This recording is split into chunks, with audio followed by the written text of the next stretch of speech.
자, 바로 시작할게요. 자, 핵에는 생물에 따라 고유한 개수의 염색체가 존재합니다. 그래서 생물마다 염색체가 달라요. 그래서 물론 염색체 수가 같을 수도 있습니다. 생물 종이 달라도. 네. 그래서 이 염색체 이런 정보가 저장이 되어 있죠. 세포가 분열하는 시기에는 이동과 분리가 쉽도록 염색체가 응축이 됩니다. 물론 우리가 응축된 형태를 염색체라고 부르긴 하지만 그래서 막대 형태 염색체가 되고요. 분열하지 않는 시기나 더 이상 분열하지 않는 세포에서는 굉장히 가는 실 모양으로 풀어져서 핵 안에 퍼져 있습니다. 이것을 우리는 염색사라고 표현을 합니다. 자, 염색체는 DNA 가닥과 히스톤 단백질로 이루어진 복합체죠. 염색체는 DNA 가닥이 어디? 히스톤 단백질에 감겨서 실에 꿰인 구슬 모양의 뉴클레오솜 구조가 만들어지죠. 그래서 여기 보시면 이렇게 DNA가 히스톤 단백질 8개를 두 바퀴 반 감고 있는 이 구조를 뉴클레오솜이라고 합니다. 얘가 굉장히 꼬여서 이제 염색사가 되고, 그렇죠? 꼬여서 이렇게 염색사가 되고, 그리고 이게 응축되면 염색체가 되는 겁니다. 자, 각각의 염색체는 하나의 긴 이중나선 뒤겠죠? 이중나선인 DNA로 구성되어 있고, 이 DNA 가닥의 여러 부분에 유전자, 유전 정보가 저장되어 있습니다. 자, 생물의 형질을 결정하는 유전 정보의 단위를 유전자라고 하고, 여기서 뭐 유전 정보라고 해도 되겠네요. 한 생명체에 있는 모든 유전 정보를 유전체라고 합니다. 그래서 유전체는 그 유전자와 염색체 합성어예요. 영어로 게놈이죠, 게놈. 많이 들어보셨죠? 자, 그림 여러분들 참고하시고요. 자, 사람의 염색체에서 염색체 수나 크기나 형태 등의 특징을 우리는 무슨 용어를 쓰죠? 핵형이라고 부릅니다. 핵형. 자, 같은 종의 생물에서는 정상적인 경우 성별이 같으면 핵형이 같습니다. 반대로 얘기하면 종이 다르면 핵형은 다르다는 거예요. 자, 세포의 핵형을 조사하는 것을 잠시만요. 이게 좀 버퍼링이 있어가지고 세포 핵형을 조사하는 것을 핵형 분석이라고 하고요. 분열기 중기 상태. 왜냐하면 중기 때 여러분들 앞에서 했지만 염색체가 중앙에 배열돼서 관찰하기 가장 좋은 시기입니다. 자, 동원체라는 건 염색체 중간에 있는 잘록한 부분이고 위치와 양상이 같은 두 개의 염색체를 상동염색체라고 합니다. 지금 1번끼리 2번끼리 성염색체끼리 상동염색체죠. 염색체 중 두 개 중에 하나는 아버지, 부계 염색체, 하나는 어머니, 모계 염색체라고 표현하죠. 자, 한 세포가 가지는 염색체의 상대적인 수를 우리는 핵사항이라고 합니다. 그래서 핵형하고 구분 좀 하셔야 되고요. 체세포 같은 경우는 지금 위에 그림처럼 전부 다 상동 염색체가 같이 존재하기 때문에 EN이라고 표시하고요. 염색체 수는 46개입니다. 물론 이건 사람 기준입니다. 생식세포는 감수분열에서 상동 염색체가 분리됐기 때문에 핵상이 N이고요. 염색체 수는 23개가 되겠습니다. 자, 1번에서 22번 염색체를 상염색체라고 하고요. 공통으로 존재하죠. XY 성결정에 관여하는 염색체를 성염색체라고 합니다. 자, 분열기 전기와 중기 염색체는 각각 두 개의 염색 분체로 되어 있죠. 그죠? 맞죠? 각각 두 개의 염색 분체로 이루어져 있습니다. 표현이 좀 체는 왜 뺐지? 방추사가 붙는 동원체. 방추사는 동원체에 붙습니다. 이 부위가 밀착이 되어 있어요. 그 다음에 상동염색체 같은 위치에 존재하면서 한 가지 형질에 대해서 이건 대립형질이라고 하면 되겠네요. 그러니까 우리 예를 들면 맨델 같은 경우에 했던 그 완두의 종자가 둥그냐 주름지냐 뭐 혹은 쌍꺼풀이 있냐 없냐 이런 게 대립되는 형질, 대립형질. 그 유전자를 대립유전자라고 하죠. 여기 보시면 라지 A, 라지 A가 서로 대립유전자. 라지 C, 스몰 C 서로 대립유전자. 그래서 상동염색체 같은 위치에 있다는 거 여러분들 반드시 기억을 하시고요. 염색 분체 같은 경우에는 복제가 된 거기 때문에 둘이는 반드시 구성이 똑같아야 됩니다. 됐죠? 오케이. 자, 세포 주기로 우리 넘어가 보겠습니다. 세포 주기는 여러분들 그 세포 분열이 끝마친 세포가 그 다음 분열을 끝마칠 때까지 기간을 우리는 세포 주기라고 했었습니다. 여기 보이시면 한번 읽어보시고요. 세포 주기의 정의. 자, 세포 주기의 90% 이상을 차지하는 시기를 간기라고 하고요. 세포 내 물질을 합성하고 세포 소기가 만들어 생장하는 시기입니다. DNA 복제는 S기에만 일어납니다. 세포의 생장은 G1, S, G2 내내 일어나요. 근데 복제는 S기에 일어나는 걸 기억하셔야 되고요. 그 다음에 이제 분열기입니다. 자, 핵분열이 먼저 일어났죠. 핵분열이 일어나서 유전 물질을 정확히 나누고 난 뒤에 세포질 분열이 일어나서 세포를 두 개로 만드는 겁니다. 자, 체세포 분열부터 볼게요. 여러분, 체세포 분열은 유전에서 크게 중요하지 않습니다. 생식세포 분열이 더 중요해요. 근데 이제 비교는 할 수 있기 때문에 나오는 거고요. 간기 때는 이제 핵막과 인이 뚜렷하고 염색체가 실 모양으로 풀어져서 존재한다는 거. 이거를 염색사 혹은 염색질이라고 표현을 합니다. 자, 그 다음 전기 때 이제 전기, 중기, 후기, 말기 얘는 다 분열기죠. 전기 때 핵막과 인이 사라지고 염색사가 응축돼서 이제 염색체가 나타나는 거죠. 됐습니까? 중심체에서 방추사가 형성됩니다. 그래서 이 방추사가 염색체의 동원체에 붙어요. 그림 보시면 이렇게 방추사가 동원체에 붙었죠? 염색체가 이동해서 세포 중앙에 이걸 뭐 적도면, 적도판 뭐 이런 식으로 얘기하는데요. 이 중앙을 얘기하는 겁니다. 자, 각각의 뭐가 분리되죠? 염색 분체가 분리됩니다. 여러분들 체세포 분열은 염색 분체에 분립니다. 그죠? 그리고 방추사가 얘들을 끌어당겨서 양극 방향으로 이동을 합니다. 이동하고 있죠. 후기입니다. 그 다음 말기가 되면 염색체가 다시 풀어져서 염색사가 나타나고 핵막과 인이 다시 나타나고요. 뒤이어서 세포질 분열이 일어납니다.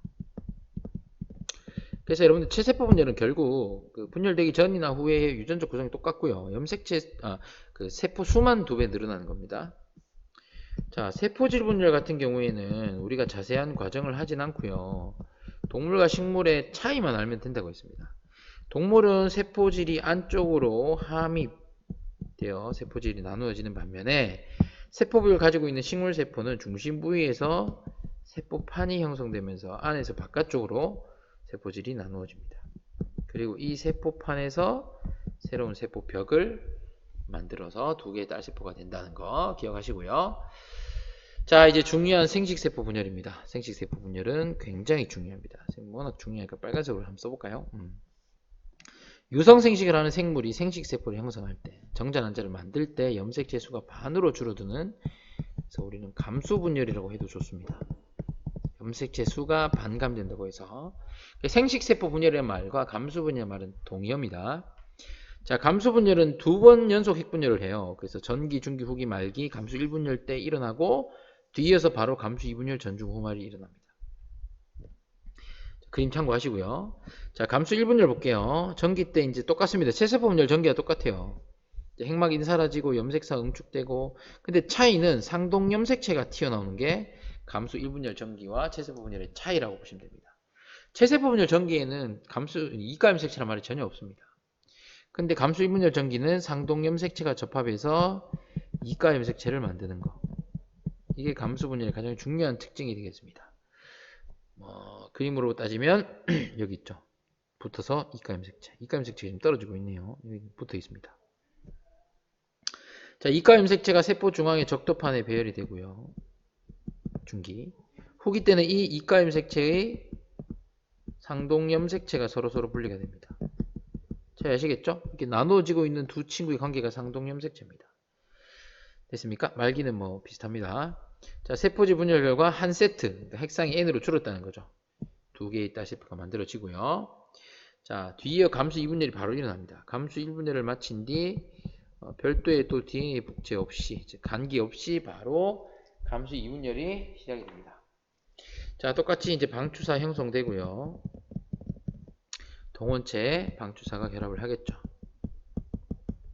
자, 두 개의 염색 분체로 이루어진 염색체가 중앙의 적도판에 배열되고, 후기 때는 감수 2분열 후기 때는 이제 염색 분체가 분리돼요. 아까 1분열 후기 때는 상동 염색체가 분리됐었는데 이번에는 염색 분체가 분리됩니다. 말기는 동일합니다. 세포지 분열에서 전체 4개의 딸세포가 만들어지죠. 자, 밑에 그림 볼게요. 여러분들 그 체세포 분열 같은 경우에는 핵분열을 한 번만 하기 때문에 분열 전에도 2에는 4, 얘도 2에는 4입니다. 물론 얘는 복제된 후니까 복제되기 전이랑 똑같겠죠. DNA 상대량 변화 이렇습니다. 근데 감수 분열은 이가 염색체 만들고요. 감수 1분열 때 상동 염색체 분리되고 감수 2분열 때 염색 분체가 분리되기 때문에. 근데 감수 1분열 때 상동 염색체 분리되면서 이미 핵상이 N은 23으로 줄죠. 그리고 염색 분체까지 분리돼서 DNA 양까지 한 번 더 줍니다. 그래서 최종적으로 분열되기 전의 세포와 분열된 후의 세포는 염색체 수도 반이고 DNA 양도 반입니다. 그래서 여기서 출발했으면 DNA 복제하고 감수 1분열, 감수 2분열에서 처음 이제 지원기 때보다도 DNA 상대량도 절반, 염색체 수도 절반인 생식세포를 만들어내는 게 감수 분열입니다. 자, 생식세포 유전적 다양성을 얘기합시다. 감수 분열 과정에서 특히나 상동염색체의 대립 유전자 구성이 서로 다르죠. 감수 분열 과정에서 이가 염색체가 접도판에 배열되는 방향은 독립적이고 무작위적입니다. 그렇죠? 그래서 감수 분열을 거치면서 염색체가 분리돼서 형성되는 생식세포 유전적 다양성은 우리 보통 사람을 기준으로 합니다. 2의 23승가지입니다. 왜냐하면 여러분들 23쌍의 상동 염색체가 가지고 있잖아요. 그게 각각 나누어질 수 있는 경우가 2가지씩이니까 2를 23번 곱해야 되는 약 800만 가지의 유전적 다양성이 생깁니다. 자, 밑에 그림만 보세요. 여러분들 여기 보시면 파란색이 빨간색이 목이고 파란색이 북이라고 했을 때 북의 목에 이렇게 배열될 수도 있지만 북의 목에 북에 이렇게 배열이 달라져서 감수 분열 후에 만들어지는 조합이 여기선 1, 2가 나오는데 여기는 3, 4가 나오죠. 즉 감수 1분열 때 상동 염색체가 무작위로 배열되고 분리되기 때문에 지금 두 쌍을 가지고 했을 때 조합이 4가지가 나와요. 이 4가지가 2의 2승가지라는 거지. 그러니까 23쌍 가지고 하면 2의 23승까지 나오는 거야. 경우의 수 되시죠? 그럼 이제 수정된다고 생각하면 정자가 2의 23승까지, 난자가 2의 23승까지니까 수정란에 어떤 이 유전적 다양성은 2의 46승까지입니다. 근데 실제로 이보다 더 있어요. 교차의 경우도 있고 하기 때문에 이보다 더 있지만 감수 1분열 때 상동 염색체가 무작위로 배열되고 분리되는 경우의 수만 생각해도 수정란에서 2의 46승까지의 다양성이 생긴다는 겁니다. 그렇기 때문에 우리는 똑같은 부모 밑에서 태어난 자녀도 형제 자매끼리 유전자가 다르고 형질이 다르다는 거예요. 되겠죠? 이게 결론입니다, 여러분. 자, 이제 사람 유전으로 넘어가서 사람은 한 세대 길고 자선수 적고 인위적인 교배실을 할 수 없기 때문에 유전 연구가 어렵습니다. 그래서 이미 저들끼리 가계를 형성한 가정을 이룬 그 가정의 그림을 가계도를 많이 활용한다는 거죠. 이런 거는 기본이니까 다 아시죠? 가로가 결혼, 세로가 자손. 넘어가겠습니다. 이거는. 자, 여러분들 사람 유전은 크게 단일인자 유전과 다인자 유전으로 나뉩니다. 크게 2가지로 나뉘어요. 그죠? 자, 이 단일인자 유전을 또 우리는 상염색체 유전과 성염색체 유전으로 나뉩니다. 됩니까? 그러니까 이 형질을 결정한 유전자가 상염색체에 있으면 상염색체 유전이고 X나 Y처럼 성염색체에 있으면 성염색체 유전이라고 합니다. 자, 형질을 결정한 유전자가 상염색체에 있는 경우죠. 형질을 결정하는 대립 유전자가 2가지인 경우가 있고 3가지 이상인 경우가 있어요. 이런 경우를 특별히 복대립 유전이라고 했습니다. 2가지인 경우는 그냥 우리가 보통 단일인자 유전 이렇게 표현합니다. 자, 하나의 유전 형질 발현에 한 쌍의 대립 유전자가 관여합니다. 한 쌍 중에서도 2가지밖에 없어요. 그래서 굉장히 간단하고 멘델 법칙을 따라 유전되는 걸 보시면 되고요. 대표적인 게 이제 깃불 모양인데 여러분 지금 보시면 분리형이 우성이기 때문에 분리형, 부착형이 열성이라서 이렇게 가정을 한다면 부모가 둘 다 이형접합이에요. 그럼 표현형은 분리형이겠죠. 근데 이 부모가 정자, 난자를 만들 때 그러니까 아빠가 라지 A가 올 확률이 2분의 1, 스몰 A가 올 확률이 2분의 1입니다. 왜냐하면 지금 라지 A, 스몰 A는 대립유전자 관계고 감수분열 끝마쳐 생식세포는 둘 중에 하나만 가지고 있으니까 수정된 정자의 생식세포가 라지 A일 확률 2분의 1, 수정된 정자의 생식세포에서 스몰 A를 가져올 확률이 2분의 1인 거예요. 난자도 마찬가지예요. 그래서 총 4가지 조합이 나오는데 확률은 각각 4분의 1씩이죠. 그래서 분리형, 분리형, 분리형, 표현형, 우성 표현형 3대 열성 표현형 1. 우리 맨델 법칙 할 때 그 3대 1 했던 게 그게 이겁니다. 자, 그럼 이렇게 나누어지는, 즉 아버지가 정자 2분의 1, 2분의 1 확률을 가질 수 있다는 게 의미적으로 감수분열과 관계 있다는 거예요. 옆에 그림 보세요. 라지, 스몰이가 감수 1분일 때 서로 나누어져요, 이미. 그치? 그리고 감수 2분열 염색 분체에서 이렇게 나누어진다고. 그러면 1, 2, 둘 중에 하나씩이잖아. 맞아요? 뭐 엄밀하게 얘기하면 4분의 2인데 어차피 2분의 1이잖아요. 그래서 얘가 수정될 확률과 얘가 수정될 확률이 각각 2분의 1씩인 거예요.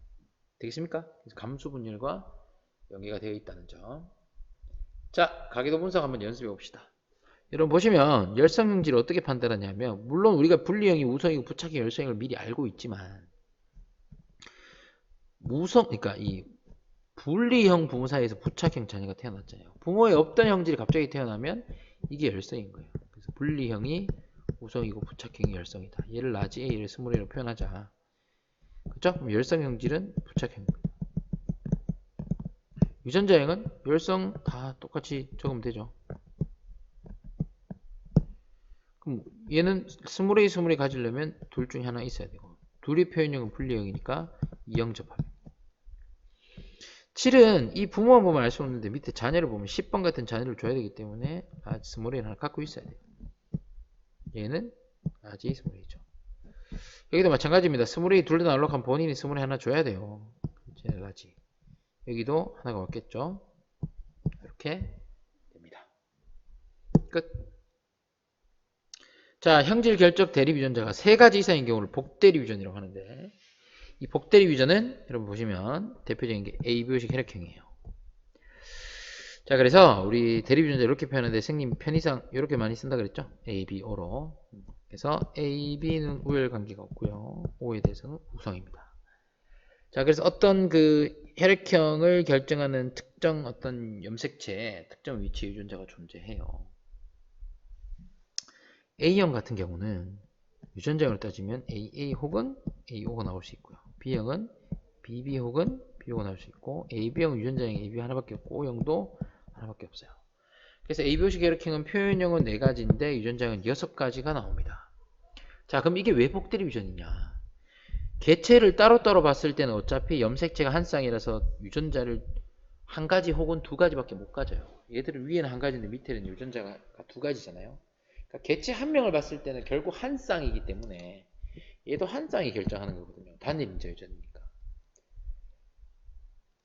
그래서 한 쌍이기 때문에 결국은 2개인데, 이 개체만 보는 게 아니라 이 전체를 봤을 때는 A, B, O, 즉 3가지 유전자가 혈액형을 결정하기 때문에 이런 경우를 복대립 유전이라고 한다라고 얘기했었습니다. 되죠? 오케이, 연습 볼게요. AB식 혈액형 유전 가계도 분석입니다. 자, AB형 AB 적으세요. O 적으세요. 그럼 O 나오려고 하면 여기가 AO, B 있어야 되니까 여기 BO. 끝. 됐니? 오케이. 2의 표현형과 유전자형. 표현형 뭐예요? B형. 유전자형 BO. 5가 1과 표현이 같을 확률. 자, 그럼 AO랑 BO 사이에서 나올 수 있는 확률. AO 중에 A가 오든지, AO 중에 O만 오든지, BO 중에 B가 오든지, O가 오든지. 아까 그랑 똑같죠? 이렇게 만나면 AB 자녀, 이렇게 만나면 BO, 이렇게 만나면 AO, 이렇게 만나면 OO 자녀입니다. 그래서 1과 2 사이에 나올 수 있는 자녀 유전자형은 총 4가지 조합인데, 이 중에서 표현형이 1과, 즉 A형, 누구밖에 없어요? 이밖에 없죠? 4분의 1. 됐습니까? 자, 성염색체 유전 갑니다. 형질을 결정하는 유전자가 성염색체에 있는 경우에요.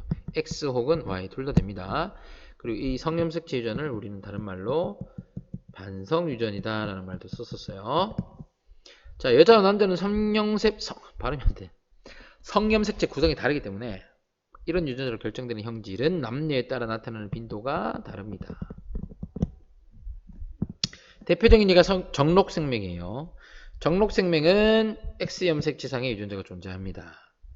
그리고 정상 유전자를 X, 정록생명 대립 유전자를 X'이라고 하면 X가 우성, 즉 생명 유전자가 열성이에요. 남자는 X가 하나밖에 없기 때문에 X'Y만 해도 생명인데 여자는 하나만 있으면 보인자라서 표현력은 괜찮아요.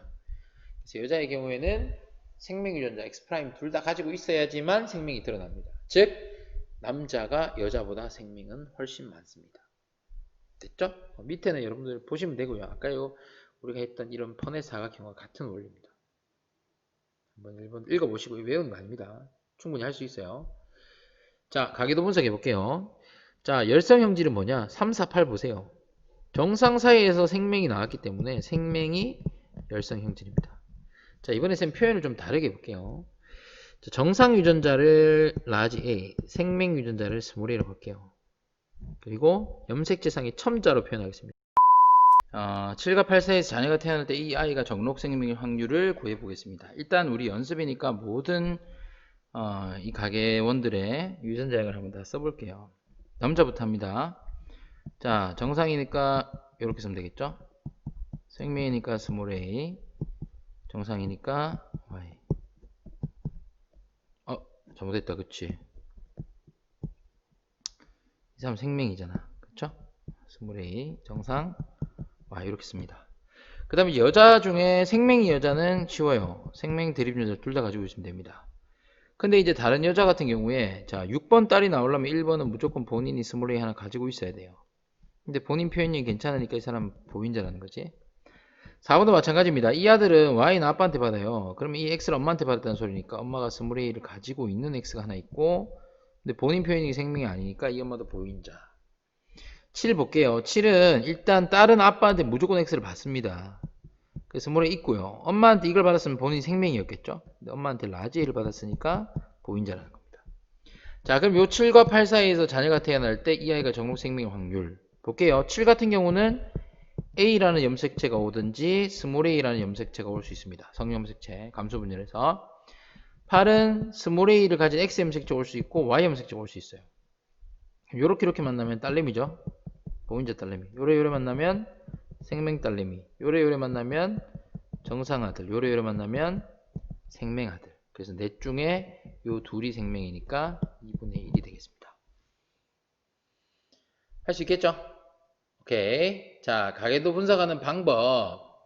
저 지난 강의 때도 했었고요. 우열관계 분석부터 하는 겁니다. 자, 정상인 사이에서 유전병이 나왔으니까 유전병이 열성이라는 걸 판단할 수 있어요. 그러니까 부모의 없던 형질이 갑자기 자손으로 튀어나오면 이게 열성 형질입니다.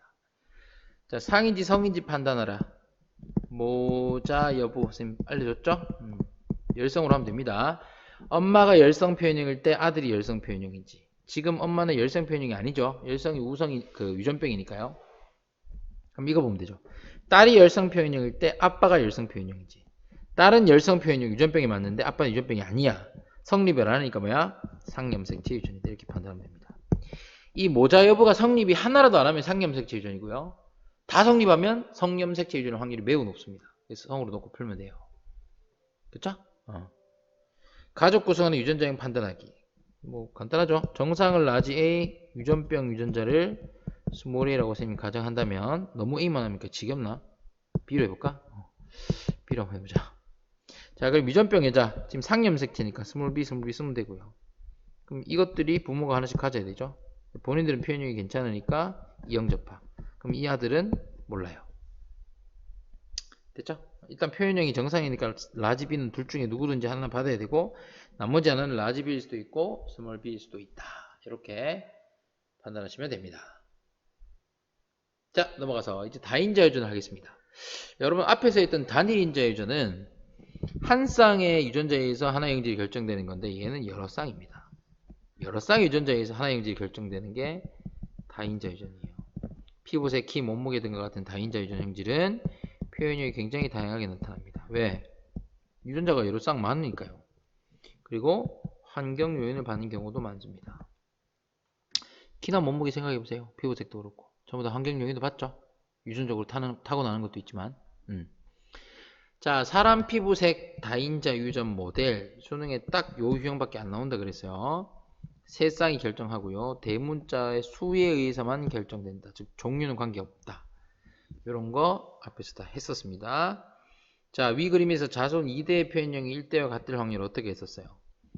요 사람이 만들 수 있는 생식세포의 종류가 8가지죠. 생식세포 유전자에게 88의 64분의 자손이 부모처럼 대문자가 3개 있어야 돼요. 그러면 엄마 아빠로부터 받을 수 있는 대문자가 최소 0개에서 최대 6개입니다. 3개 3개니까요. 그죠? 받을 수 있는 합치면 6개나 되죠. 그러면 이 두 대립유전자를 합친 6개 중에 내가 3개를 뽑는다. 조합으로 풀라 그랬죠? 됐습니까? 그러니까 요 A, B, D, 여기 A, B, D 이 6개를 놓고 내가 2개를 뽑는 거예요. 그럼 2개를 뽑을 때 한쪽에서만 2개 뽑을 수도 있고 한쪽에 1개, 한쪽에 1개. 한쪽에 3개니까 죄송해요. 한쪽에서만 3개 다 뽑을 수도 있고 한쪽에 하나, 이쪽에 둘, 이쪽에 둘, 이쪽에 하나, 이쪽에 0, 이쪽에 3. 그게 63이 다 포함이 되어 있어요. 그래서 나눠서 생각하는 것보다 이렇게 한 방에 생각하는 게 훨씬 여러분들 편할 것 같습니다. 할 수 있겠죠? 오케이. 이게 좀 지금 학습지로 복습하는 거니까 개념 설명은 좀 짧게 하고 주로 기록 위주로 하고 있습니다. 그래서 이해가 안 되시면 돌아가서 이 부분의 강의를 다시 한번 보기를 바라고요. 자, 유전병 가겠습니다. 유전자 이상과 염색체 이상 두 가지가 있죠. 그래서 선생님 염색체 이상이 훨씬 중요하다 했고 염색체 이상은 또 나눠놨네요. 염색체 구조 이상, 소 이상. 이 중에서도 이가 제일 중요하다 했어요. 자, 유전자 이상, 유전자의 DNA, 유전자 DNA 염기 서열에 변화가 생기는 그게 유전자 돌연변이고요. 그리고 종류는 뭐 남모양 적혈구 빈혈증부터 해서 쭉쭉쭉쭉 여러 가지가 있었습니다. 기억나시죠? 자, 여러분들 이거 보시면요. 그 남모양 적혈구 빈혈증 같은 경우는 그 빈혈증의 헤모글로빈은 산소가 부족해지면 분자가 붙어서 막대 모양 구조를 형성해서 결과적으로 적혈구라는 세포를 남모양으로 변화시키는 거예요. 자, 남모양 적혈구 왜 문제냐면 파열되기도 쉽고 산소 운반 저하되고 또 혈액순환 장애도 일으키고 그죠? 이런 문제가 있다는 거. 자, 그 다음에 상피세포 물질 수송 담당하는 유전자에 돌연변이가 생긴 것으로 점액 생성 이상이 생기는 거. 낭성 섬유증. 그 다음에 멜라닌 색소 결핍 알비노증. 나머지 여러분 읽어보세요. 헌팅턴 무도병까지 네 가지의 그 유전자 이상 예시들을 소개했었습니다. 자, 이거는 뭐 사실 뭐 유전자 이상 관계없이 가계도 분석하려고 넣은 거고요. 그 페닐케톤 요증이 여기 보시면 정상 사이에서 페닐케톤 요증인 자녀가 태어났기 때문에 정상이 바울 왜 이렇게 발음이 안 되지? 지금 혀에도 살이 쪘나요? 왜 이러지? 자, 페닐케톤 요증. 자, 정상을 라지 T, A 너무 지겨워서 페닐케톤 요증을 스몰 T라고 할게요. 그럼 페닐케톤 요증 유전자가 정상 유전자에 비해서 열성입니다. 여기서 판단할 수 있죠? 열성입니다. 자, 그러면 이게 상인지 성인지 판단하면 모자 여부하면 되죠. 여기 바로 보이네요. 여부, 딸은 열성 표현용 페닐케톤 요증인데 아빠는 우성 표현용 정상이잖아요. 안 맞네. 그러니까 상염색체 유전이다. 이렇게 가면 됩니다. 유전자는 다 쓰면 되죠. 열성 표현형들 전부 스몰 TT 쓰고요. 이런 스몰 TT 나오려면 본인이 라지 T 스몰 T. 얘도 마찬가지. 부모 둘 다 이형접합이어야 되고 여기도 스몰 TT 나오려면 본인이 스몰 T 하나 가지고 있어야죠. 근데 여기서 이제 이나 요 친구는 요 친구는 알 수 있네요. 왜냐하면 엄마한테 스몰 T를 받으니까 아빠한테 라지 T를 받아서 정상이고 요 친구는 알 수 없습니다. 그죠? 라지 T 하나 있고 옆에는 몰라요. 자, 이렇게 정리하시고 염색체 이상 중에 구조 이상은 암기입니다. 자, 4가지 외우면 됩니다. 결실, 중복, 여기 전자. 결실 없어지는 거, 중복 더해지는 거, 여기 떨어진 게 반대로 붙은 거. 근데 얘들 둘이가 동일한 염색체라는 거. 전자는 얘들 둘이가 비상동 염색체 관계라는 거. 상동 염색체가 아닌데, 대립 유전자 관계가 아닌데 다른 염색체 붙은 것을 전자라고 한다. 됐죠? 자, 염색체 수 이상이 중요해요. 왜냐하면 감수분열 과정에서 일어나는 염색체 비분리에 의해서 일어나기 때문에 이 염색체 비분리가 감수분열의 확장, 응용판입니다. 그래서 좀 중요하고요. 자, 세 가지 경우 있었죠. 다운 증후군, 터너 증후군, 클라인펠터 증후군. 다운 증후군은 21번 염색체 3개, 터너는 X 하나, 클라인펠터 XXY. 됐죠? 염색체 비분리 1분열, 2분열 각각 일어날 수도 있고 둘 중에 합쳐서 한 번만 일어날 수도 있고 그건 문제에서 상황에 묘사하는 거에 따라가면 됩니다. 중요한 건 이거예요. 감수 1분열에서 비분리가 일어난 경우와 2분열에서 비분리가 일어났다. 지금 이 문제는 딱 1회만 비분리가 일어난 걸 가정한 겁니다. 자, 감수 1분열에서 한 번만 비분리 일어나면 지금 어떤 특정한 한 쌍의 염색체가 이쪽으로 안 오고 이쪽으로 몰빵이 됐어요. 즉 상동 염색체가 분리가 안 됐습니다. 그러니까 얘는 정상적인 그 핵상이 n인 것보다 하나 적죠. 그래서 n-1. 얘는 하나 많기 때문에 n+1. 이게 사람 기준이면 얘는 염색체가 46개인데 얘는 23, 23이 아니라 22, 24이 된다는 거예요. 됐습니까? 그래서 얘가 생식세포라 수정이 되면 정상보다 하나 많은 수정란. 그러니까 얘는 많은, 얘는 적은. 다 문제가 생겨요. 그래서 감수 1분열에서 비분리가 일어난 생식세포가 수정이 되면 그 자녀는 전부 문제입니다. 하나 많거나 적어요. 근데 감수 2분열에서만 딱 한 번 비분리가 일어났다면 1분열은 정상적으로 일어났고요. 상동 염색체 정상적으로 분리됐는데 이쪽에서만 지금 비분리가 일어났다고 가정한 거예요. 염색 분체가 분리가 안 됐어요. 그래서 얘는 23개, 23개인데 얘는 22, 24. 그래서 n-1, n+1이 된다는 거지. 됐습니까? 근데 중요한 거는 감수 2분열에서 염색체 비분리가 안 일어난 이쪽에 수정되면 자녀는 문제가 없습니다. 여기가 이제 수정이 되면 염색체 수가 하나 많거나 적은 자녀가 생긴다는 거지. 그리고 선생님이 여러분들한테 이제 구분을 해주기 위해서 대립윤자 표시도 했었습니다. 자, 얘를 뭐 라지 A 스몰 a라고 한다면 여기는 n+1에 라지 A 스몰 a가 다 존재해요. 그쵸? 대립윤자 상동 염색체가 비분리됐기 때문에. 근데 얘는 이미 라지 A는 이쪽으로 갔고요. 그쵸? 스몰 a가 이쪽으로 왔습니다. 그렇기 때문에 이거 둘 다 스몰 A. 얘들 각각 스몰 A, 스몰 A죠. 염색 분체니까 법제돼서 똑같은 거죠. 이거 라지. 됐죠? 그래서 염색 분체가 비분리됐기 때문에 n+1에서 둘의 대립윤자 구성이 똑같습니다. 얘는 다를 수 있어요. 얘가 이영접합이니까.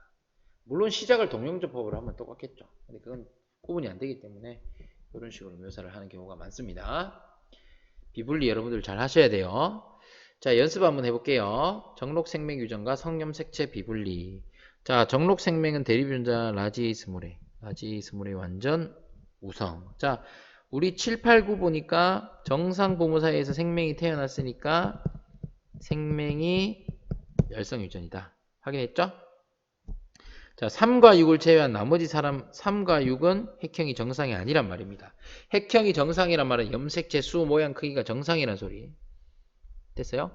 자, 3과 6은 각각 염색체 수가 비정상적인 생식세포와 비정상 생식세포와 정상 생식세포가 수정돼서 태어난 게 3과 6인데 못하네요. 부모 중 한 사람의 생식세포 형성 과정에서만 성염색체 비분리가 일어났답니다. 성염색체 비분리. 자, 그러면 여러분들 이제 생각을 해보세요. 3과 6 같은 경우에 성염색체 비분리가 일어났는데 자녀가 정상이라는 거는 감수 1분열에서는 비분리가 일어나지 않았겠죠. 감수 1분열에서 비분리 일어나면 성염색체든 상염색체든 어쨌든 비분리가 일어나면 생식세포 수가 다 비정상이란 말이에요. 근데 3, 6은 여러분들 미안합니다. 선생님 문제를 잘못 읽었네요. 지금 밥 먹기 전이라 너무 배가 없으면 정신을 못 차리고 있습니다. 미안합니다. 3, 6을 제외한 나머지가 정상이니까 3, 6만 비정상이라는 소리죠. 미안해요, 여러분. 자, 그러면 3, 6에서 어떤 일이 일어났을지 한번 판단해 보겠습니다. 자, 아빠는 정상이에요. 라지 AY. 엄마는 생명입니다. 이렇게 되죠. 그럼 사실 이런 딸이 태어날 수 있어요? 없어요? 없습니다. 왜냐하면 아빠한테 라지 A 받고 얘는 스몰 A 받아서 이 딸은 보인자여만 되는데 생명이 됐대요. 그러면 이거 어떻게 하면 됩니까, 여러분? 그렇죠. 자, 얘들은 지금 핵형이 비정상이 나와야 돼요. 그러면 어떻게 하면 되냐면 터너 증후군 깔면 되잖아요. 엄마한테는 둘 중에 하나 정상적인 걸 받아서 얘가 이렇게 됐어. 근데 아빠한테 뭘 받았냐 하면 비어있는 걸 받은 거야. 빵꾸를 받은 거야. 즉 성염색체가 없는 걸 받은 거야. 이해돼요? 그럼 터너 증후군이라서 핵형 비정상. 염색지수 하나 적죠. 그럼 아빠가 이렇게 빵꾸를 주려면 n-1이니까 감수 1분열도 되고 사실 2분열도 됩니다. 그건 알 수 없어요. 됐죠? 근데 일단 아빠 쪽에서 비분리가 일어났다는 건 알 수 있습니다. 이해됩니까? 오케이. 자, 그 다음에 6번 볼게요. 자, 6번 같은 경우에는 정상, 이 보라색이었구나. 생명 똑같은데 정상인 아들이 태어났어요. 이거 말 안 되죠. 왜냐하면 아들 같은 경우는 엄마한테 X를 받기 때문에 생명 아들이 태어나야 되는데 정상 아들이 태어났어요. 그 말은 여러분들 어떻게 판단하시면 됩니까? 엄마한테 둘 중에 하나 그냥 아무거나 받아요. 아버지한테 둘 다 받으면 돼요. 아버지가 비분리, n+1 비분리. 근데 이 두 개가 서로 다른 염색체죠. 서로 다른 상동 염색체가 둘 다 존재해야 되니까 감수 1비분리. 그래서 1b라고 할게요. 감수 1분열에서 비분리 일어나서 xy 이거 다 받고. 그럼 이 친구는 유전자형이 아버지한테 xa 받고 엄마한테 이거 받고 y. 클라인펠터죠. 여기 하나만 있으니까 표현형은 정상인 거예요. 이해되겠습니까? 여러분들 이거 할 수 있겠어요? 자, 3과 6의 유전자형 적었습니다. 그 다음에 7, 8, 9 한번 볼게요. 자, 7, 8, 9 같은 경우에는 7은 정상 아빠, 엄마는 정상인데 만약에 여러분들 엄마를 이렇게 해버리면 얘는 나올 수가 없죠. 그쵸? 그래서 일단은 이런 애가 나왔다는 거는 엄마가 보인자라는 소리예요. 됐습니까? 그리고 사실 엄마가 보인자라도 이런 딸이 나올 수 없어요. 왜? 아빠한테 라지를 받기 때문에. 이 염색체를 받기 때문에 최소한 보인자밖에 안 됩니다. 그러니까 라지 혹은 라지 스몰밖에 안 되는데 생명이 나왔대요. 근데 문제는 뭐냐면 얘는 핵형은 정상이어야 돼요. 염색체 수는 정상이어야 됩니다. 그럼 어떻게 하면 되냐면 엄마한테 요거를 두 개 다 받는 거야. 이런 식으로. 그러면 둘 중에 하나를 두 개 받았다. 즉 이거지. 감수 2비분리.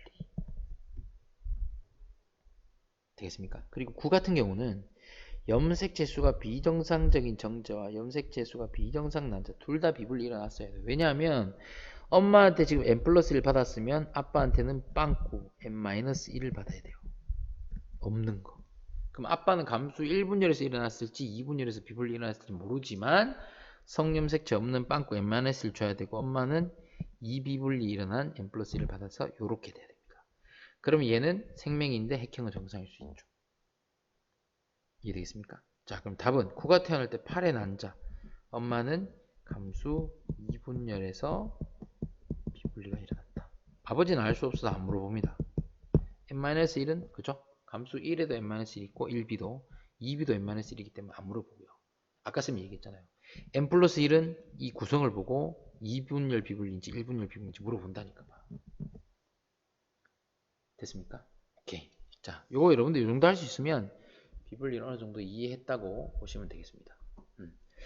자, 여러분들 요 짧게 굉장히 빠르게 여러분들 복습을 했습니다. 그래서 학습지 혹시나 비어 있거나 잘못된 거 있으면 여러분 고치시고 복습하시고 안 되는 게 있으면 강의를 다시 보시고요. 그래도 안 되면 여러분들 내일 등교하잖아요. 그죠? 그래서 선생님한테 질문을 하시면 되겠습니다. 여기까지 하겠습니다. 여러분들 고생 많으셨어요.